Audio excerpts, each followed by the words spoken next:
सोलापुर के दक्षिण सोलापुर में हतुर गांव में केंद्रीय पथक की बैठक से ग्रामवासी और किसान निराश हैं। उन्होंने किसानों से संवाद की उम्मीद की थी, लेकिन पथक बिना किसी से बात किए आगे बढ़ गया, जिससे नाराजगी का माहौल बन गया। साथ ही ग्रामवासियों का कहना है कि समस्याओं को जानने के लिए इंतजार किया था, लेकिन कोई बातचीत नहीं हुई।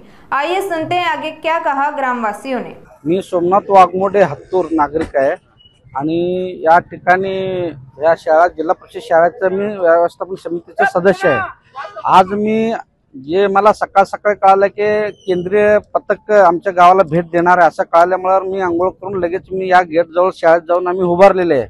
पण फक्त गाड्या दिसले, पुढे कुठं चंद्राळा सिंदखेडला जाऊन येतून आल्यावर इथं थांबेल असं वाटलं होतं, पण 1 मिनिट पण न थांबता त्याच्यामध्ये सगळं जिल्हाधिकारी साहेब होते, कुमार आशीर्वाद साहेब होते आणि जंगम साहेब असेल, शिवसाहेब, कोणीही न थांबता सरळ पथक तसंच निघून गेले। आमच्या गावकऱ्यांना नाराज झालेले या केंद्रीय पथकावर।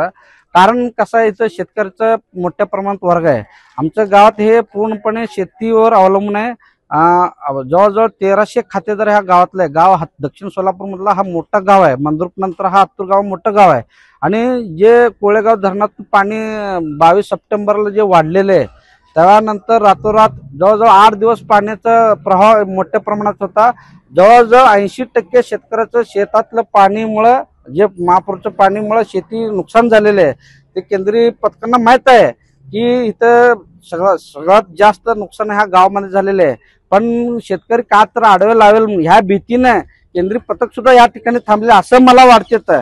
कारण तुम्ही पाहू शकता की आपलं हत्तूर जे आहे, तुम्ही मीडियाद्वारे पण बघितलेले आहे, 22 सप्टेंबर ते 30 सप्टेंबर पर्यंत पाणी उतरलेलं नाही। आता पथक कुठे गेले? आता पथक आम्हाला सांगलेलं नाही, आता थांबते म्हणून आम्ही सगळं गाव ग्रामस्थांनी इथं वेशीमध्ये ग्रामपंचायत ऑफिस समोर थांबलेले आहे। 1 मिनिट सुद्धा थांबलेलं नाही। हे दुःख आम्हाला खेद वाटत आहे प्रशासनावर।